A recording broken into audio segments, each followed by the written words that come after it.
Continuous રાખીએ આપણો lecture.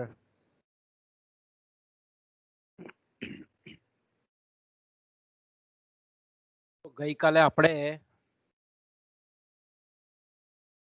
ઉત્પાદનના જે સિદ્ધાંતો છે, નિયમો છે, એ વિશેની આપણે સમજૂતી મેળવતા હતા અને આપણે જે ચર્ચા કરી ગયા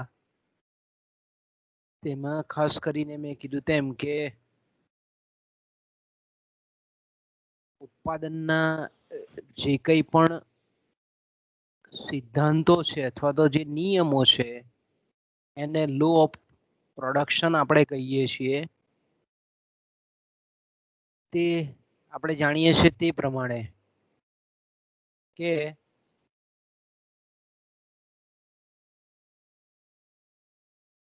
ઉત્પાદન જે છે તે ઉત્પાદનના સાધનોનું સંયુક્ત સહકારનું પરિણામ છે.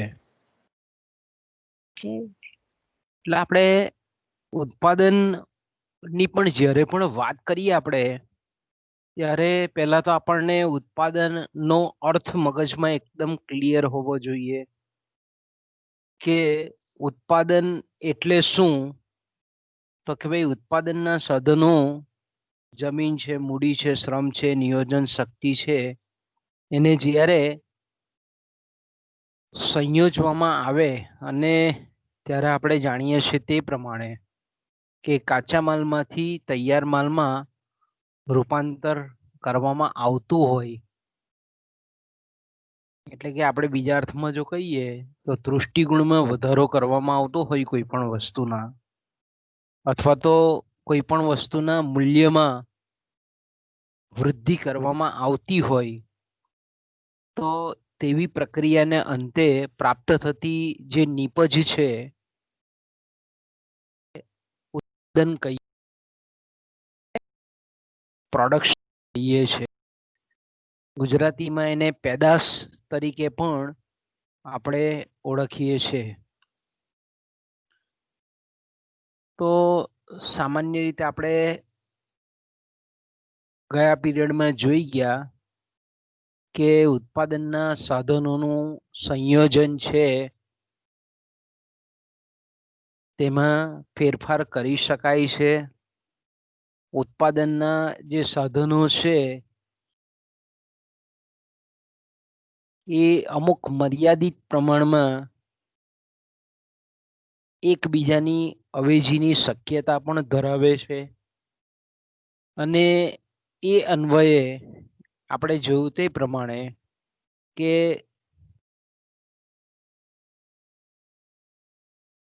કોઈ એક સાધનને અથવા તો અમુક સાધનોને જ્યારે આપણે સ્થિર રાખવામાં આવે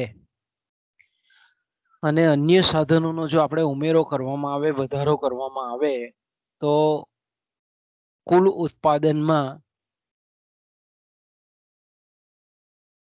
સાધનોના જે દરે જે પ્રમાણમાં વધારો કરવામાં આવે છે એના કરતા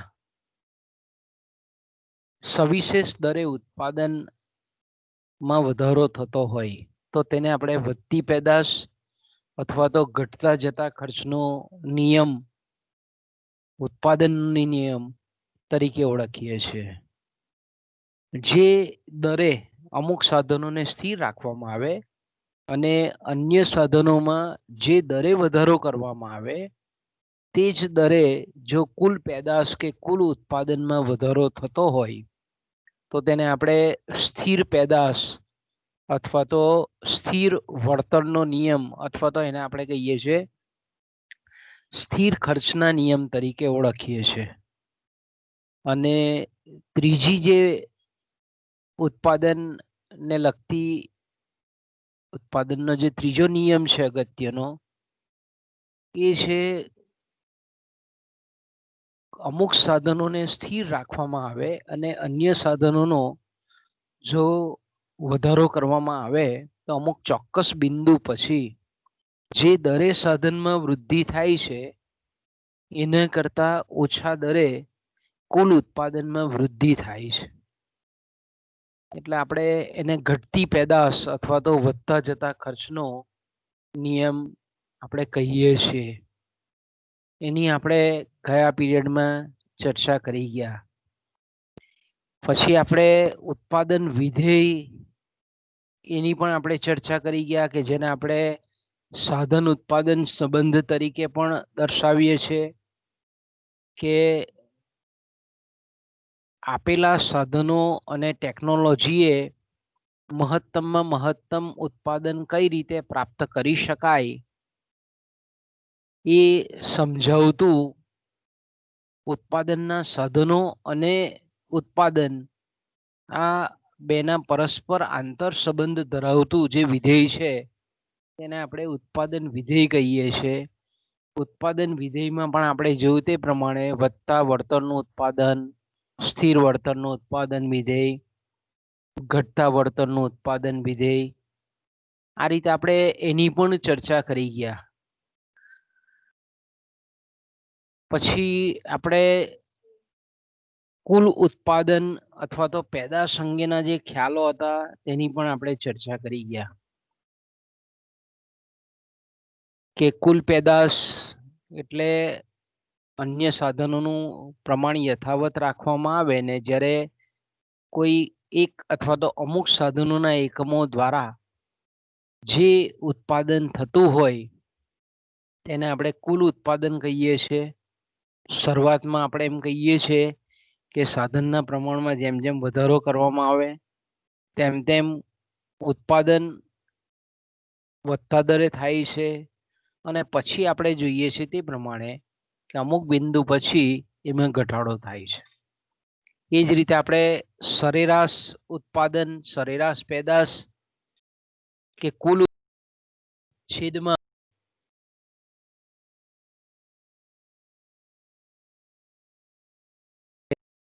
છે અથવા તો બીજા અર્થમાં આપણે એમ કેવું હોય તો સરેરાશ ઉત્પાદન એટલે ઉત્પાદનના સાધને એકમ દીઠ કરેલું ઉત્પાદન, એવરેજ ઓન એન એવરેજ કેટલું ઉત્પાદનનું સાધન કરે છે એ આપણને ખ્યાલ એ સરેરાશ પેદાશ સમજાવે છે. અને સરેરાશ પેદાશનો આકાર આપણે ગઈકાલે જોઈ ગયા તે પ્રમાણે કે ઊંધો 8 અથવા તો ઊંધો n આપણે કહીએ છીએ એ પ્રકારનો હોય છે. પછી આપણે સીમાંત પેદાશની પણ ચર્ચા કરી ગયા કે વધારાના એક ઉત્પાદનના સાધનોનો વધારો કરવાથી કુલ પેદાશમાં, કુલ ઉત્પાદનમાં જે વૃદ્ધિ થતી હોય એને આપણે સીમાંત ઉત્પાદન, સીમાંત પેદાશ કહીએ છીએ. પછી જે આપણે ચર્ચા કરી ગયા કદનું વળતર, રિટર્ન ટુ સ્કેલ, કે પેઢી કે ઉદ્યોગના કદમાં પેલામાં આપણે એવું વિચારતા હતા બિન પ્રમાણસર ઉત્પાદનનો નિયમ એ અલગ વસ્તુ છે અને કદનું વળતર એ વસ્તુ અલગ છે. પેલામાં આપણે અમુક સાધનોને સ્થિર રાખીએ છીએ અને અમુક જ સાધનો વધારીએ છીએ. જ્યારે કદના વળતરની જ્યારે આપણે વાત કરતા હોઈએ ત્યારે પેઢી કે ઉદ્યોગના કદમાં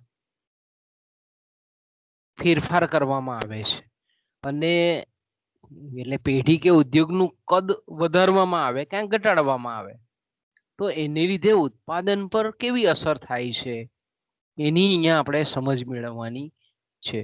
કદનું સ્થિર વળતર, કદનું વધતું વળતર, કદનું ઘટતું વળતર. આપણે ગઈકાલે જોયું તે પ્રમાણે કે ઉત્પાદનના સાધનો ડબલ કરવામાં આવે છે, કુલ ઉત્પાદન પણ ડબલ થાય છે.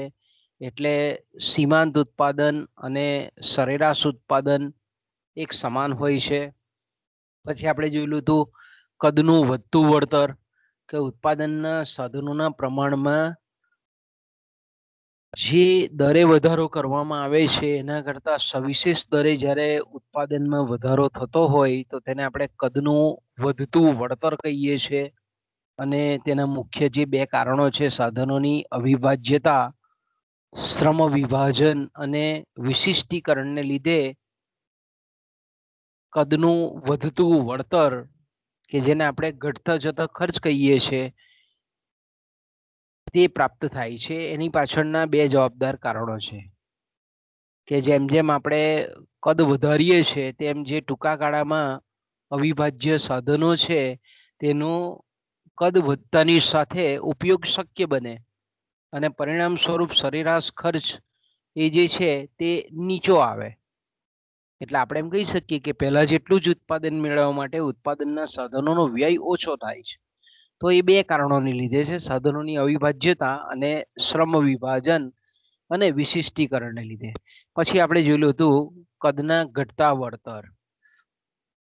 તો આપણે જે ચર્ચા આજની જે કરવાની છે તેમાં જે આપણે અટકેલા હતા ગઈકાલે એ છે કદના આર્થિક લાભાલાભ. ઇકોનોમાઇઝ એન્ડ ડિસઇકોનોમાઇઝ ઓફ સ્કેલ. અહીંયા મેં કીધું તેમ કે કદ વિકાસ એમાં કોઈક એક જ સાધનોનું જૂથ કે અમુક જ સાધનોનો અહીંયા વધારો કરવામાં આવતો નથી. અહીંયા સમગ્ર પ્લાન્ટનું કદ વિસ્તરણ કરવામાં આવે છે, આખા એકમનું વિસ્તરણ કરવામાં આવે છે.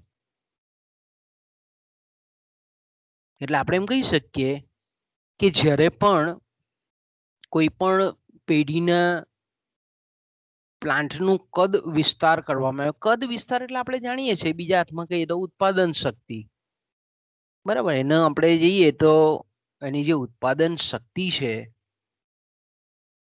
એ જ્યારે વધારવામાં આવે, એના પ્લાન્ટનું કદ વધારવામાં આવે ત્યારે તેને કેટલાક એકમ વિકાસના લાભ અથવા તો એને આપણે આંતરિક કરકસરના લાભો પ્રાપ્ત થાય છે. તો એને લીધે શું થાય તો કે ભાઈ એકમ વિકાસના લાભને લીધે ખાસ કરીને એની અસર એકમ દીઠ ઉત્પાદન ખર્ચ પર થાય, સરેરાશ ખર્ચ પર થાય.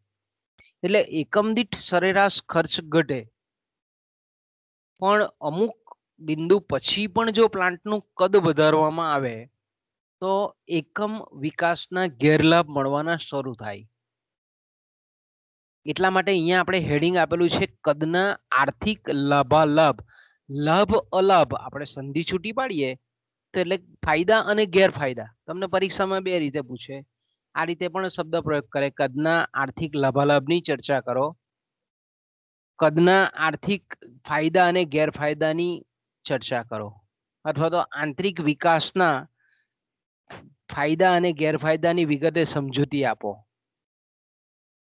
અથવા તો એકમ વિકાસના આર્થિક લાભો મર્યાદા સહિત સમજાવો. પેપર સેટર કોઈ પણ રીતે તમને પ્રશ્ન ટ્વિસ્ટ કરીને પૂછી શકે. પણ લાભાલાભ, લાભ અલાભ, ફાયદો ગેરફાયદો, ઇકોનોમિક્સ એટલે કરકસર અને ડિસઇકોનોમિક્સ એટલે કરકસરનો અભાવ હોય તેવું, ગેરલાભ જેને આપણે કહીએ તે. તો સામાન્ય રીતે આપણે એમ કહીએ છીએ કે મેં કીધું તેમ કે આ ખ્યાલ જે આપેલો છે તે માર્શલે આપેલો ખ્યાલ છે. આપણે એસવાયમાં આર્થિક વિચારધારાના ઇતિહાસમાં નવ પ્રશિષ્ટ વિચારધારામાં આપણે જોઈ ગયેલા છે, માર્શલનું જે પ્રદાન છે તેમાં. તો સામાન્ય રીતે આપણે એમ કહીએ કે કોઈ પણ ઉત્પાદન એકમ હોય એનું જ્યારે પ્લાન્ટનું કદ વધે, એનો વિસ્તાર થાય. હવે પ્લાન્ટનું કદ વધે એટલે અહીંયા શું વિચારવાનું આપણે, ધારો કે કોઈક એક પ્લાન્ટ છે એમાં 10 મશીનો ચાલે છે, 10 માણસો કામ કરે છે, અને મકાનનું જે પ્લાન્ટનો જે શેડ છે એટલે કે મકાન જે છે પ્લાન્ટનું એ ધારો કે 200 સ્ક્વેર ફૂટમાં છે. ઓકે, હવે અહીંયા આપણે એમ કહીએ કે પ્લાન્ટનું કદ વધે છે તો હવે 10 મશીનની જગ્યાએ 100 મશીન સંચાલક સ્થાપે છે. એનું જે 200 સ્ક્વેર ફૂટ છે તેની જગ્યાએ 2000 ચોરસ સ્ક્વેરમાં એ જ પોતાનું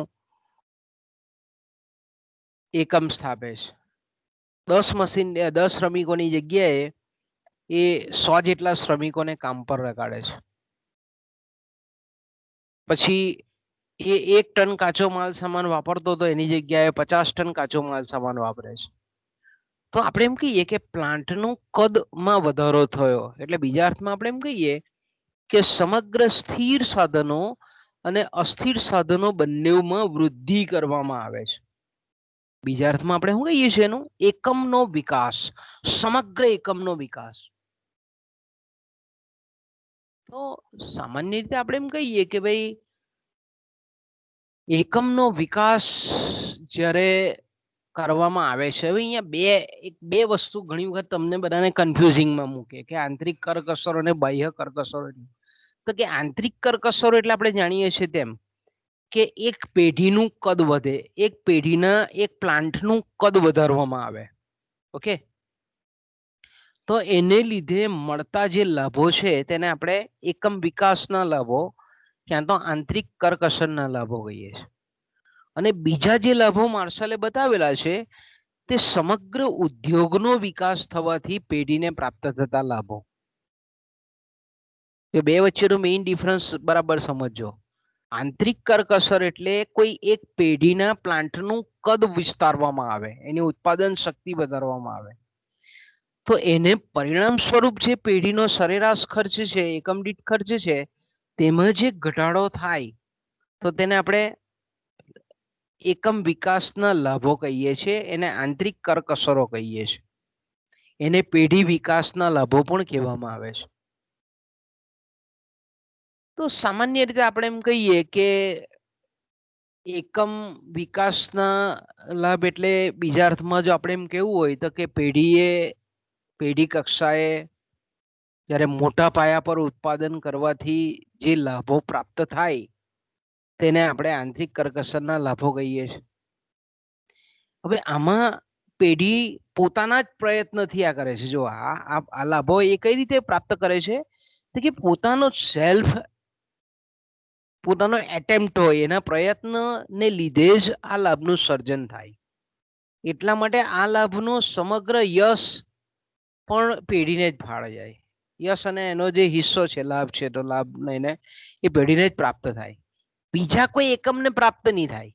એટલા માટે એને પેઢી વિકાસના લાભો પણ કહેવામાં આવે છે. અને બીજા જે મેં કીધું તેમ કે બીજા જે માર્શલે લાભો બતાવેલા છે જેને આપણે એક્સટર્નલ ઇકોનોમાઇઝ કહીએ છીએ, એને બાહ્ય કરકસરો કહેવામાં આવે છે. એને આપણે ઉદ્યોગ વિકાસના લાભો પણ કહીએ છીએ કે જે બાહ્ય પેઢીની દ્રષ્ટિએ બાહ્ય હોય, ઉદ્યોગની દ્રષ્ટિએ આંતરિક લાભો હોય. ઓકે, તો સામાન્ય રીતે આપણે એમ કહીએ કે હવે ઉદ્યોગનું કદ વધે. પહેલા તો આપણે દરેક શબ્દનો અર્થ બરાબર સમજવો પડે. તો આપણે ઉદ્યોગની વ્યાખ્યા જાણવી પડે કે ભાઈ ઉદ્યોગ કોને કહેવાય. તો કે ઉદ્યોગ એટલે લગભગ સમાન ગુણી વસ્તુનું ઉત્પાદન કરતી પેઢીઓનો સમૂહ એટલે ઉદ્યોગ કહેવાય. દાખલા તરીકે આપણે એમ કહીએ કે આજથી 50 વર્ષ પહેલા કે 40 વર્ષ પહેલા કે અંકલેશ્વરમાં કેમિકલની 2 કે 4 ફેક્ટરી હશે. 50 વર્ષના પહેલા આપણે જોઈએ અંકલેશ્વર ગ્રામ પંચાયતમાં, તે વખતે ગ્રામ પંચાયત હતી, એમાં જઈને જોઈએ તો કેટલા રજીસ્ટર થયેલા એકમો આપણે જોઈએ તો આપણને ખબર પડે કે પહેલા કેમિકલ ઇન્ડસ્ટ્રીની 2 કે 3 પેઢી હશે 50-60 વર્ષ પહેલા. ઓકે, પછી ધીરે ધીરે આપણે એમ કહીએ કે પેઢીઓ ઔદ્યોગિકરણની પ્રક્રિયાને વેગ મળ્યો, કેન્દ્રીયકરણ ઉદ્યોગોનું શક્ય બન્યું, કેમિકલ ઇન્ડસ્ટ્રીનો હબ બન્યો. એટલે આપણે એમ કહીએ કે પહેલા 2 પેઢી હતી, આજે 500 પેઢી છે. તો આપણે એમ કહીએ કે કેમિકલની પહેલા ખાલી 2 કે 4 પેઢી હતી, અત્યારે 500 પેઢીઓ અંકલેશ્વરમાં છે. તો આ આપણે કહીએ કે કેમિકલ ઉદ્યોગનું કદ વધેલું છે એમ આપણે કહી શકીએ. લગભગ સમાન ગુણી વસ્તુનું ઉત્પાદન કરતા પેઢીઓનો સમૂહ એટલે ઉદ્યોગ. એ જ રીતે આપણે ઘણા બધા લઈ શકીએ કે ભાઈ શરૂઆતમાં સુરતમાં હીરા ઉદ્યોગ શરૂ થયેલો તો બહુ ઓછી જગ્યાએ કારખાનાઓ હતા. હીરાના કારખાનાઓ સુરતમાં બહુ ઓછી જગ્યાએ હતા અને તે પણ મોટે ભાગે સિટી વિસ્તારમાં હતા, જેને આપણે કોટ વિસ્તાર કહીએ. ભારત આઝાદ નહીં થયેલો તે સમયે જે દરેક શહેરો જે જૂના છે ઐતિહાસિક શહેરો, ત્યાં એ શહેરની ફરતે કોટ વિસ્તાર, કોટ બાંધવામાં આવતો હતો. એટલે એ જે મેઇન સિટી છે તેને કોટ વિસ્તારનો કહેવાય સિટી. એ ભરૂચ બી હોય કે વડોદરા, કોઈ પણ આપણે જોઈએ તો તેમાં તે વખતે હીરા ઉદ્યોગના એકમો ત્યાં હતા. આજે આપણે જોઈએ તો એ હીરા ઉદ્યોગના એકમો છે તે કોટ વિસ્તારની બહાર ડેવલપ થયા. એટલો બધો મોટો જાયન્ટ ઉદ્યોગ બની ગયો આજે. પહેલા નંબર ઓફ પેઢી ઓછી હતી, નંબર ઓફ ફર્મ્સ કેટલી હતી, બહુ લિમિટેડ હતી. પણ આજે ધીરે ધીરે જોઈએ તો આખા ભારતમાં હીરા ઉત્પાદનનું મુખ્ય સેન્ટર બની ગયું. હજારો પેઢી કામ કરે, હજારો કારખાનાઓ ચાલે, હજારો હીરાઓની ઘંટીઓ ચાલે, હજારો શ્રમિકોને રોજગારી મળે. એના આનુષંગિક એકમો પણ ત્યાં ડેવલપ થયેલા જોવા મળે. એ જ રીતે કાપડ ઉદ્યોગનું પણ તમે કહી શકો, એ જ રીતે જરી ઉદ્યોગનું પણ કહી શકો, એ જ રીતે તમે મોરબીની વાત કરીએ તો સિરામિક ઉદ્યોગ, ટાઇલ્સ બનાવતા એકમો પણ આપણે ત્યાં ઉદ્યોગનો વિકાસ થયેલો છે. પહેલા ઓછા હતા. ઘડિયાળ બનાવતા એકમો હતા કે એ બી મોરબીમાં સ્થાનીયકૃત થયેલા છે. રાજકોટમાં હતા કે એન્જિનિયરિંગ ઉદ્યોગો હતા કે ભાઈ રાજકોટમાં પહેલા ઓછા હતા, અત્યારે જોઈએ આપણે તો ઘણી બધા એન્જિનિયરિંગ મશીનો ઉત્પાદન કરતા એકમો છે. તો આપણે એમ કહી શકીએ કે ઉદ્યોગનો વિકાસ એટલે ઘણી વખત આપણે એમ કહીએ ને કે એક જ ઉદ્યોગની પેઢીઓ સ્થપાયેલી હોય. જો હવે અહીંયા પાછું થોડુંક ડીપમાં ચર્ચા કરવી પડે કે ઘણી વખત એક જ ઉદ્યોગની પેઢીઓ સ્થપાયેલી હોય અને ઘણી વખત ઘણા બધા ઉદ્યોગની ઘણી બધી પેઢીઓ સ્થપાયેલી હોય. આપણે જોઈ શકીએ છીએ કે જ્યારે સરકાર આયોજન કરીને આ રીતના આપણે એમ કહીએ કે ઉદ્યોગ વિકાસ છે, ત્યારે એક જ ઉદ્યોગની પેઢી હોય. ધારો કે આપણે એમ કહીએ કે સુરતના સચિનમાં છે, આપણે એમ કહીએ કે એપેરિયલ ઝોન બનાવ્યો છે, સ્પેશિયલ ઇકોનોમી એક્સપોર્ટ ઝોન, કે એમાં જે એકમ છે તે બધા કાપડ બનાવતા એકમો છે, રેડીમેડ કપડાનું ઉત્પાદન કરતા એકમો છે. તો એ ઉદ્યોગ વિકાસ કેવો છે? આયોજિત ઉદ્યોગ વિકાસ છે, સરકારે કરાવેલો ઉદ્યોગ વિકાસ. અમુક આપણે જોઈએ છીએ જીઆઈડીસીઓ, તેમાં સરકારે નિયમ જ કરેલા કે આ ઉદ્યોગના જ એકમોએ સ્થાપવાનું. તો અહીંયા આપણે કહીએ કે ઉદ્યોગનો વિકાસ થયો છે, પણ એક જ સમાન વસ્તુનું ઉત્પાદન કરતા, લગભગ સમાન એકબીજાની અવેજીમાં વાપરી શકાય એવી વસ્તુઓના ઉત્પાદન કરતા એકમો સ્થપાયેલા. પણ આપણે કહીએ કે ઉદ્યોગ વિકાસ એટલે ઘણી વખતે ઘણા બધા ઉદ્યોગોની ઘણી બધી પેઢીઓ સ્થપાઈ. કે આપણે અંકલેશ્વરમાં જોઈએ છે તો પ્લાસ્ટિકનું પણ એકમ હોય, કાચ એકમ પણ હોય, ચામડાનું એકમ પણ હોય, સ્ટીલ બનાવતા એકમો પણ હોય, કેમિકલ ઇન્ડસ્ટ્રીના પણ હોય, રંગ રસાયણ બનાવતી એશિયન કંપની બી સ્થપાયેલી હોય, ફાર્માસ્યુટિકલ કંપનીઓ ઘણી બધી આપણને જોવા મળે થઈ. તો આ બી આપણે એમ કહીએ કે આને પણ ઉદ્યોગોનો વિકાસ કહેવાય, ઉદ્યોગો વિકાસ. તો હવે અહીંયા માર્શલ શું કહેવા માંગે છે કે જે જગ્યાએ આ રીતે ઘણા બધા ઉદ્યોગોની પેઢીઓ એક જગ્યાએ સ્થાનીકૃત થયેલી હોય, તો દરેક પેઢીને એ વિસ્તારમાં સ્થપાયેલી દરેક પેઢીને કે જે જગ્યાએ ઉદ્યોગનો વિકાસ થયેલો છે તે જગ્યાએ સ્થપાયેલી દરેક પેઢીને ફાયદો થાય છે, લાભ થાય છે, ખર્ચમાં બચત થાય છે. કે દાખલા તરીકે આપણે એમ કહીએ કે અંકલેશ્વરમાં એકમ સ્થપાયેલું હોય તો એ પેઢીને જેટલા પણ વાહન વ્યવહારના સાધનો જોઈતા હોય તો એક જ ફોને ઘણા બધા ટ્રાન્સપોર્ટ કંપનીઓ ત્યાં હોય, તો વાહન વ્યવહારની સવલતો ઇઝીલી મળી જાય. 3 વ્હીલના ટેમ્પાથી માંડીને 100 વ્હીલની મોટી ટ્રક, ટેન્કર પણ મળી જાય. આપણે અહીંયા રાજપીપળામાં એકલ દોકલ એકમ હોય તો નહીં મળે, કારણ કે ઉદ્યોગનો વિકાસ નથી, એટલા માટે આપણે મંગાવવું પડે, 60-70 કિલોમીટરનું ભાડું ચૂકવવું પડે અને પછી ટ્રક આવે અહીંયા. તો આ આપણને અહીંયા સ્થપાયેલા એકમને લાભ નથી, પણ જ્યાં ઉદ્યોગનો વિકાસ થયેલો છે ત્યાં એને લાભ છે. એ જ રીતે સંદેશા વ્યવહારની સવલતો પણ, કે જ્યાં ઉદ્યોગો ધમધમે છે ત્યાં ઇન્ટરનેટ પ્રોવાઈડરો છે, ટેલિકોમ કંપનીઓ છે, એ લોકો તરત જ આપણે ફેસિલિટી, કારણ કે ત્યાં પણ કોમ્પિટિશન વધે લોકોની પણ, એટલે કોમ્પિટિટિવ રેટે, ઓછા રેટે એ સંદેશા વ્યવહારના સાધનો ઉપલબ્ધ કરાવે, સંચારના માધ્યમો વિકસાવે. એ જ રીતે આપણે એમ કહીએ કે જે જગ્યાએ ઉદ્યોગોનો વિકાસ થયેલો હોય ત્યાં ટેકનિકલ તાલીમ આપતી સંસ્થાઓ, આઈટીઆઈ છે, પોલિટેકનિક્સ છે, એન્જિનિયરિંગ કોલેજ છે, પછી સ્પેશિયલ ઉદ્યોગ માટેની ટ્રેનિંગ ઇન્સ્ટિટ્યુશન છે, આવી બધી એકમો સ્થપાયેલા જોવા મળે આપણને. સુરતમાં હીરા ઉદ્યોગ છે તો ડાયમંડ ઇન્સ્ટિટ્યૂટ છે, કે કઈ રીતે હીરાને ઘસવો, તોડવો, એને પેલ આપવો, એનામાંથી કઈ રીતે દાગીના બનાવવા, આખી ટ્રેનિંગ આપતી ઇન્સ્ટિટ્યૂટ ડેવલપ થયેલી છે. ટેક્સટાઇલ છે તો ટેક્સટાઇલમાં બી મેન મેડ ટેક્સટાઇલ આખી ઇન્સ્ટિટ્યુશન છે, ફેશન ડિઝાઇનિંગના કોર્સો ચાલે.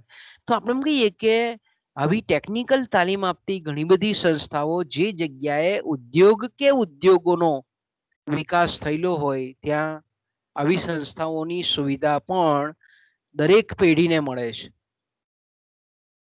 કારણ કે મશીનો દરેક જગ્યાએ વપરાય, કોઈ પણ ઉદ્યોગમાં મશીનો વપરાય, કે દરેક પેઢીમાં પ્લાન્ટમાં મશીનો વપરાય. એટલે મશીન ઓપરેટરોથી માંડીને મશીન રિપેરરોથી માંડીને તમામ પ્રકારની ટેકનિકલ સહાય એ જગ્યાથી પ્રાપ્ત થઈ જાય. સંશોધનની સવલતો ઉપલબ્ધ થાય, રિસર્ચ લેબોરેટરીઓ સ્થપાય, તમારા જે બનેલા સેમ્પલ છે પ્લાન્ટની અંદર, ફેક્ટરીની અંદર, એને ચકાસી શકાય. એવી ચકાસણીની આપણે એમ કહીએ કે ઘણી બધી લેબોરેટરી પણ આપણને એ વિસ્તારમાં સ્થપાયેલી જોવા મળે છે. તો આપણે એમ કહી શકીએ કે ઘણી બધી સુવિધાઓ એ સંચાલકોને જે જગ્યાએ આ રીતે ઉદ્યોગનું કેન્દ્રીકરણ થયેલું હોય અથવા તો ઉદ્યોગનો વિકાસ થયેલો હોય તે જગ્યાએ પ્રાપ્ત થાય છે. ધિરાણની સવલતો નાણાકીય સંસ્થાઓ પણ વિપુલ માત્રામાં આપણને સ્થપાયેલી જોવા મળે છે. તો આને આપણે બાહ્ય કરકસરના લાભો કહીએ છીએ. તો હવે એને આપણે પહેલા આંતરિક કરકસરના જે લાભો છે તેને આપણે એફઆઈમાં જોઈ જ ગયેલા છે. ફરી પાછા થોડાક રિપીટ કરીએ એટલે તમારે પરીક્ષામાં થોડી સરળતા રહે.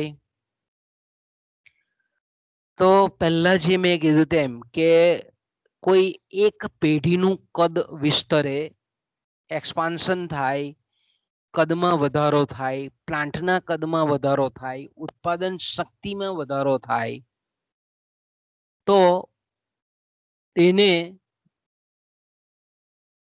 જે લાભ પ્રાપ્ત થાય છે તેને આપણે એકમ વિકાસના લાભો કહીએ છીએ. એને આપણે આંતરિક કરકસરો કહીએ છીએ. એમાં જે પહેલી કરકસર છે તેને આપણે ટેકનિકલ કરકસર કહીએ છીએ.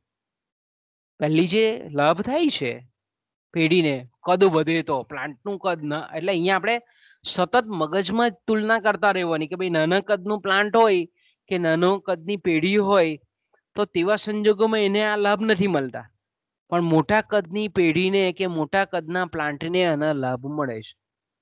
એવા કેવા લાભો છે? પહેલા છે ટેકનિકલ લાભો.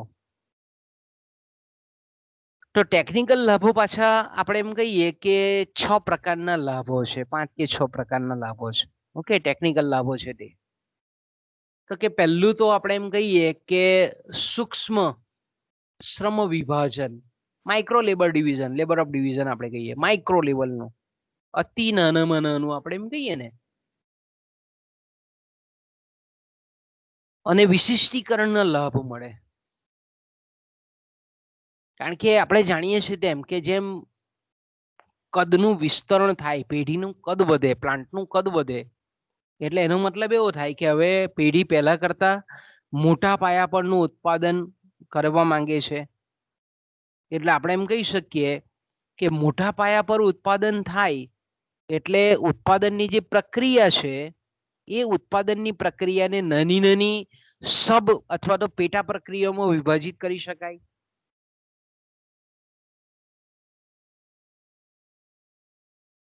મોટા પાયા પરનું ઉત્પાદન કરવામાં આવે છે એટલે આપણે જોઈ શકીએ છીએ કે ભાઈ જેમ પ્લાન્ટ મોટો તેમ આપણે એમ કહીએ કે ઉત્પાદન પ્રક્રિયા સ્કેટર્ડ, એક જ આપણે એમ કહીએ કે અલગ અલગ વસ્તુનું અલગ અલગ, કારણ કે કોઈ પણ વસ્તુ આજે આપણે જાણીએ છીએ તે પ્રમાણે કે ઉત્પાદનની પ્રક્રિયા કેવી છે? સંકુલ પ્રક્રિયા છે, સમય લેનારી પ્રક્રિયા છે, ગૂઢ પ્રક્રિયા છે, સરળ નથી. કોઈ પણ વસ્તુ આજે આપણી પાસે આવે છે તો ઘણા બધા તબક્કાઓમાંથી પસાર થઈને આવે છે. તો જેમ પેઢીનું કદ મોટું તેમ આપણે એમ કહીએ કે ઉત્પાદન એ વધારવાનું ઈચ્છે છે. તો દરેક જે આપણે એમ કહીએ કે વસ્તુના ઉત્પાદનના જે તબક્કાઓ છે, પ્રક્રિયાઓ છે, એને અનેક નાની નાની પ્રક્રિયાઓમાં વિભાજિત કરી નાખવામાં આવે છે. અને દરેક પ્રક્રિયા પર જે કામ કરનાર અને જે સુપરવાઇઝર છે તે એ અલગ અલગ ક્ષેત્રની જુદી જુદી નિષ્ણાંત વ્યક્તિઓને રોકવાનું મોટા પાયા પરના ઉત્પાદનમાં પોસાય છે, પરવડે છે. જેમ પેઢીનું કદ મોટું, પ્લાન્ટનું કદ મોટું, તેમ આપણે એમ કહી શકીએ કે આવી રીતે, એટલે આપણે એમ કહીએ ને કે મોટી મોટી કંપનીઓમાં આપણે જઈએ તો આપણને ખરેખર તો આપણો એજ્યુકેશનલ ટૂર હોય છે ને એમાં આવી મોટી કંપનીઓમાં આપણી વિઝિટ હોવી જોઈએ કે જેથી કરીને આ સૈદ્ધાંતિક બાબત તમને આપણે સમજાવીએ છીએ તે તમે રિયલમાં ત્યાં જોઈ શકો. છતાં બી આજે તો આપણે, મેં કીધું તેમ કે યુટ્યુબ પર આપણે જોવાનું, બધી મોટી મોટી કંપનીનું જે આખું મેન્યુફેક્ચરિંગ યુનિટ હોય તેમાં તમને આ બધું જ દેખાય. તો તમે અહીંયા જોઈ શકો છો કે દરેક પ્રક્રિયાને આ રીતે અલગ અલગ વિભાગોમાં વહેંચી નાખવામાં આવે. અલગ અલગ વિભાગોના નિષ્ણાંત વ્યક્તિઓ અલગ અલગ હોય. કે દાખલા તરીકે આપણે એમ કહીએ કે ભાઈ પ્રોડક્શન, તો કે પ્રોડક્શન એન્જિનિયર હોય. એન્જિનિયરિંગમાં બી આપણે કહીએ કે મલ્ટિપલ શાખાઓ છે.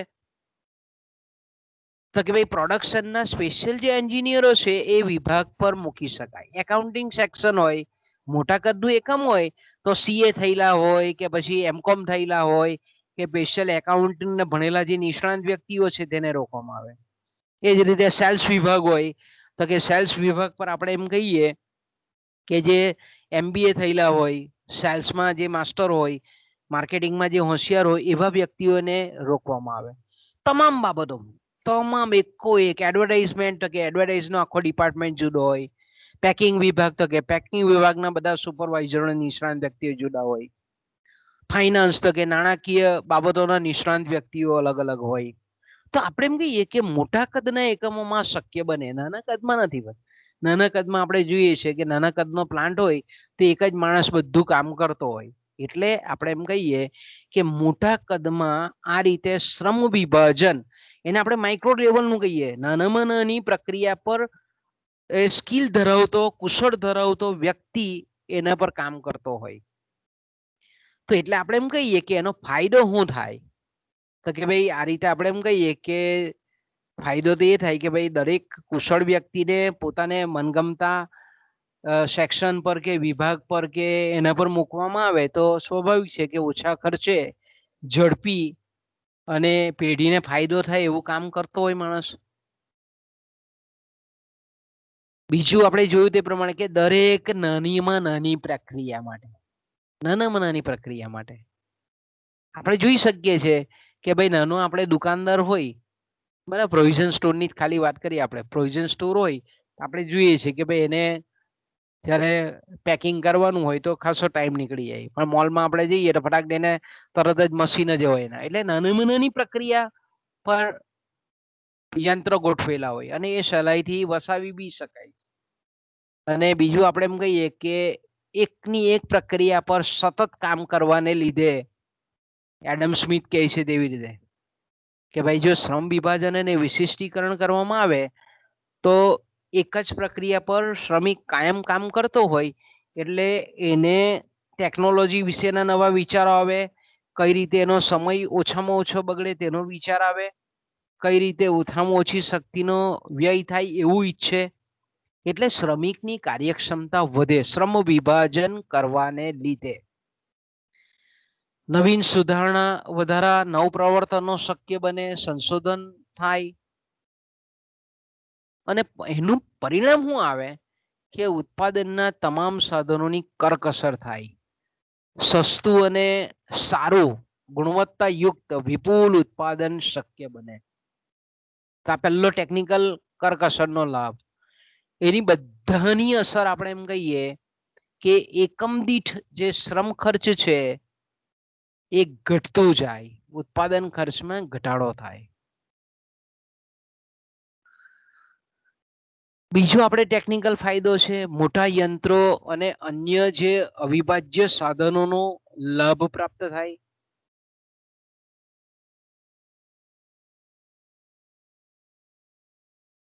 કે ભાઈ મોટા જે એકમો છે, બરાબર, જેમ પ્લાન્ટનું કદ મોટું, જેમ મોટી પેઢી, તેમ આપણે જોઈએ તો એના યંત્રો પણ મોટા હોય, પ્લાન્ટ આખો મોટો હોય. પછી બીજું આપણે એમ કહી શકીએ કે અન્ય જે અવિભાજ્ય સાધનો છે એનો પણ મોટા કદના એકમમાં પૂરેપૂરો ઉપયોગ શક્ય બને, કારણ કે એની માંગ વધારે હોય, એનું વેચાણ વધારે હોય. તો એવા સંજોગોમાં આપણે એમ કહીએ કે સ્થિર ખર્ચ છે તે એ વિશાળ એકમો પાછળ વેચાતું હોય, ઘણા બધા નંબર ઓફ યુનિટ પાછળ વેચાતું હોય, ઘણા બધા ઉત્પાદન પાછળ વેચાતું. એટલે આપણે એમ કહીએ કે આપણે ખર્ચ વિશ્લેષણમાં જોઈ ગયા કે સરેરાશ સ્થિર ખર્ચની રેખા, તો કે ડાબી બાજુથી જમણી બાજુ ઉપરથી નીચે તરફ ઢળતી હોય. એટલે સરેરાશ સ્થિર ખર્ચ, ઉત્પાદન જેમ ઓછું હોય તેમ સરેરાશ સ્થિર ખર્ચ વધારે આવે. સરેરાશ સ્થિર ખર્ચ વધારે આવે એટલે આપણે પાછા ખર્ચ વચ્ચેના આંતર સંબંધોમાં જોઈ ગયા કે સરેરાશ સ્થિર ખર્ચ વધારે હોય તો સરેરાશ ખર્ચ પણ ઊંચું આવે. પછી જેમ જેમ આપણે એમ કહીએ કે ઉત્પાદન વધે તેમ સરેરાશ સ્થિર ખર્ચ ઘટતું જાય. સરેરાશ સ્થિર ખર્ચ ઘટે છે એટલે સરેરાશ ખર્ચમાં પણ ઘટાડો થાય છે. કેમ તો કે ઉત્પાદન વધે છે ત્યારે. એટલે ઉત્પાદન વધે છે એનો મતલબ હું તો કે પેઢીનું કદનું પ્લાન્ટ વધ્યું છે, વિસ્તરેલું છે, મોટા પાયા પર ઉત્પાદન કર્યું છે. એટલે એનું જે ઉત્પાદન છે તે સ્થિર સાધનોની પાછળ એ વધારે વહેંચાતું જાય. એટલે સરેરાશ સ્થિર ખર્ચ એ ઘટતો એકદમ એક્સ અક્ષની બરાબર પેરેલલ આવી જાય, નીચે એકદમ ઓછામાં ઓછો આવી જાય.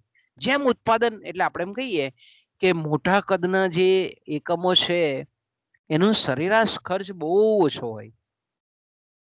સરેરાશ ખર્ચ એનો કેવો હોય? નીચો હોય. કારણ કે મોટા મશીનો છે, શ્રમ વિભાજન છે, પછી જે સ્થિર સાધનોનો આપણે એમ કહીએ કે વધારે ઉપયોગને લીધે સરેરાશ સ્થિર ખર્ચ ઓછો છે. પણ નાના જે એકમો છે તેમાં જાણીએ છીએ તે પ્રમાણે કે યંત્રો પણ ઓછા છે. અને બીજું આપણે એમ કહીએ કે જે સ્થિર સાધનો છે, નાના કદનું એકમ હોય તો સ્વાભાવિક છે કે એની માંગ પણ ઓછી હોય, એટલે ઉત્પાદન શક્તિનો પૂરેપૂરો ઉપયોગ પણ નહીં થતો હોય. એટલે સરેરાશ ખર્ચ કમ્પેરેટિવલી મોટા કદના એકમ કરતા નાના કદના એકમોમાં વધારે આવે.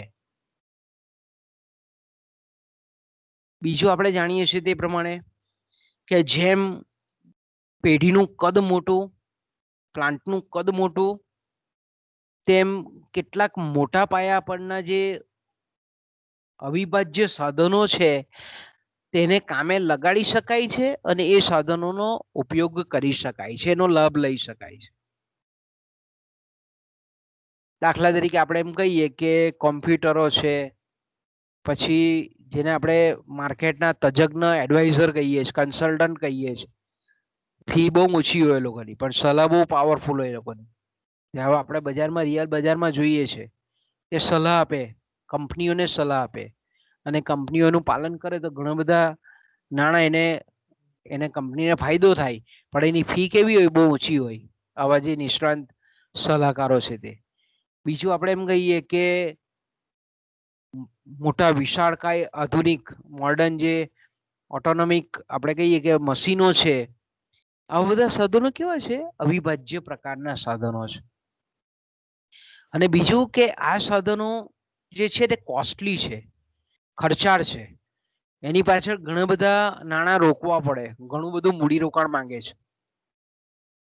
એટલે આપણે એમ કહી શકીએ કે નાના કદનું એકમ હોય તો એને આવા સાધનો એક તો વસાવવાનું પોસાય નહીં પહેલા, કારણ કે એટલું બધું એનું ટર્ન ઓવર નહીં હોય, એટલી બધી એની માંગ નહીં હોય, એટલું બધું વેચાણ નહીં હોય. એટલે એ લોકોને આવા જે સાધનો છે તે પોસાય નહીં પહેલા તો આપણે એમ કહીએ. કદાચ આપણે એમ કહીએ કે કોઈક નાના એકમનો માલિક છે તે પૈસાદાર છે અને કદાચ એ સાધનો વસાવે તો એની પાસે એટલી માંગ નથી કે એ સાધનોનો ઉપયોગ કરી શકે. હવે ઉપયોગ નહીં કરી શકે, પૂર્ણ સમય માટે ઉપયોગ નહીં કરે, ક્યારેક ક્યારેક હોય, પણ એનો પૂરેપૂરો ઉપયોગ નહીં થાય. અને પૂરેપૂરો ઉપયોગ નહીં થાય એટલે એનો સરેરાશ ખર્ચ વધે છે. એટલે આપણે એમ કહી શકીએ કે મોટા કદની જે ઔદ્યોગિક પેઢીઓ જે છે તે લોકો જ આવા અવિભાજ્ય સાધનોનો પૂરેપૂરો લાભ લઈ શકે છે.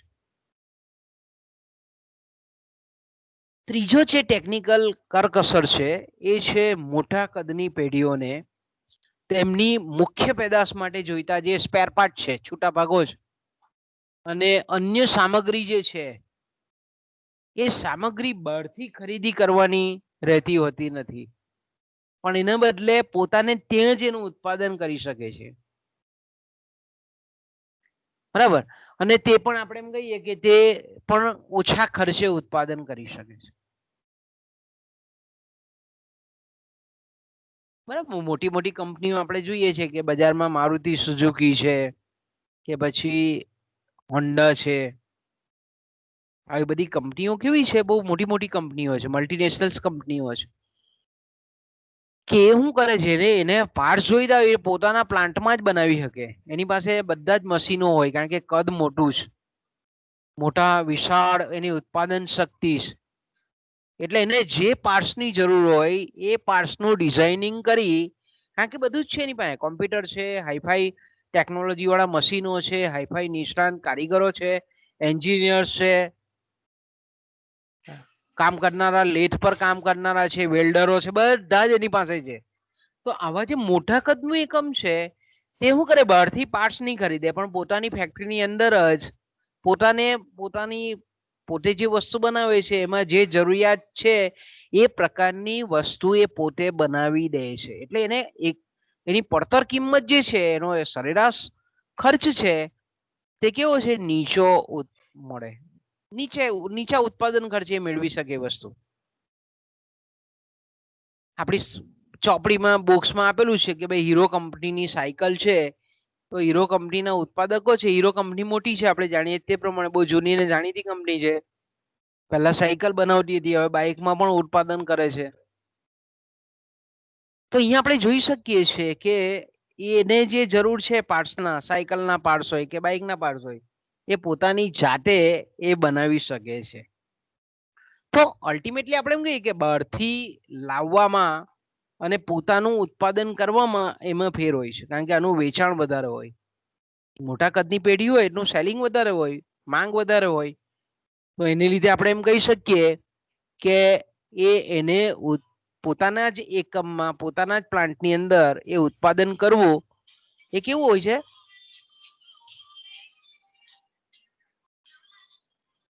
પોસાય એવું હોય છે.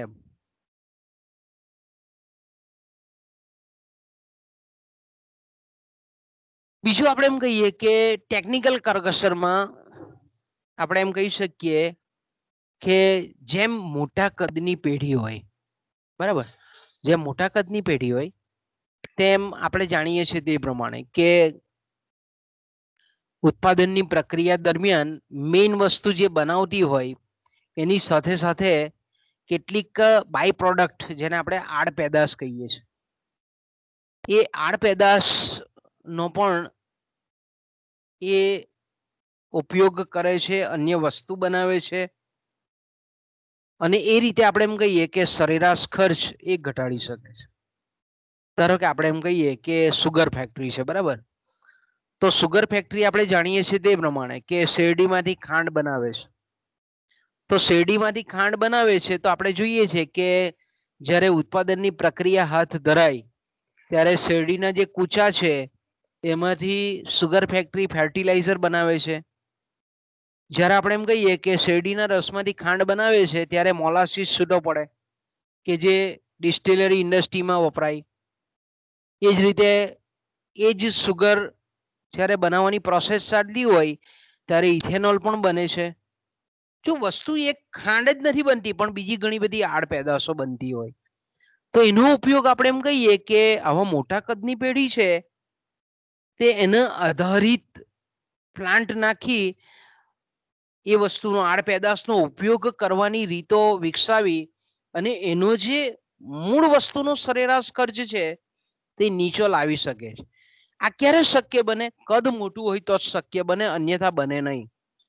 આપણે જોઈએ છે તે પ્રમાણે કે મોટી મોટી રિફાઈનરીઓ છે, બરાબર, પેટ્રોલિયમ શુદ્ધિકરણના પ્લાન્ટ, રિલાયન્સ છે, એસ્સાર છે, આવી બધી જે રિફાઈનરીઓ છે ભારતમાં, તે શું કરે છે, વિદેશોથી ખનિજ તેલ લાવે, પેટ્રોલિયમ લાવે, પછી એનું રિફાઈનરીમાં એનું રિફાઈન કરે.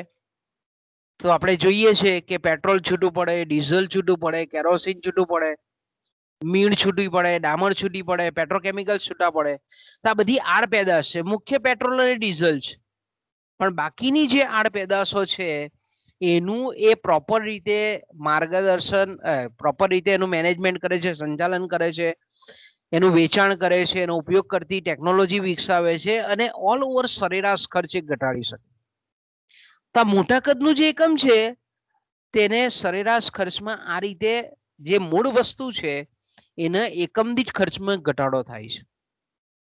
બીજું આપણે જોઈએ છે કે જેમ પેઢીનું પ્લાન્ટનું કદ મોટું તેમ એ જે પેઢી છે તે પોતાની અલગથી રિસર્ચ એન્ડ ડેવલપમેન્ટ લેબોરેટરી સ્થાપી શકે છે.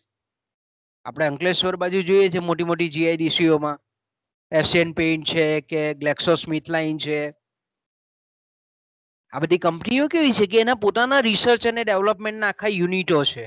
સતત પ્રયોગો કર્યા જ કરે, દવાઓમાં, વેક્સિન્સમાં, કમ્પાઉન્ડમાં. તો આપણે એમ કહી શકીએ છીએ કારણ કે મોટા કદનું એકમ છે એટલે એને પોસાયા અને એમાંથી જે નવું સંશોધન થાય ને આપણે જોઈએ છે, બરાબર, જાહેરાત જોઈએ છે કે ભાઈ પેઇન્ટમાં પણ bacteria free, virus free paint આવ્યા. પછી ગમે તેવી સિઝન હોય તો તેમાં પણ આપણે એમ કહીએ કે એ પેઇન્ટને કઈ અસર નહીં થાય. આ બધું એકચ્યુઅલી મોટા કદના એકમ છે એટલે શક્ય છે. નવું ને નવું સંશોધન સતત થયા કરે અને નવી ને નવી પ્રોડક્ટ એ બહાર પાડી શકે. તો એનો લાભ મળે છે આ સંશોધન, કારણ કે એના ગ્રાહકોને વધારી શકે છે, એના ઉપભોગકર્તાઓને વધારી શકે છે. અને રિસર્ચ અને ડેવલપમેન્ટ પાછળ જે ખર્ચ કરે છે એને લીધે જે નવ પ્રવર્તન કે સંશોધન થતું હોય એ પેદાશમાં, વેચાણમાં વૃદ્ધિ કરીને એનો લાભ પેઢી મેળવી શકે છે. તો બાળકો અહીંયાથી આપણે અટકીએ. અહીંયા આપણે પૂરું કરીએ. બોલો, કઈ તકલીફ હોય તો બોલજો બાળકો. હવે એસાઇનમેન્ટ છે ને હું આ શનિ રવિમાં કરીને તમને મૂકી દઉં, બરાબર? એટલે તમારે એક પેપર દીઠ 4 એસાઇનમેન્ટ લખવાના છે. તો અહીંયાથી અટકીએ મિત્રો.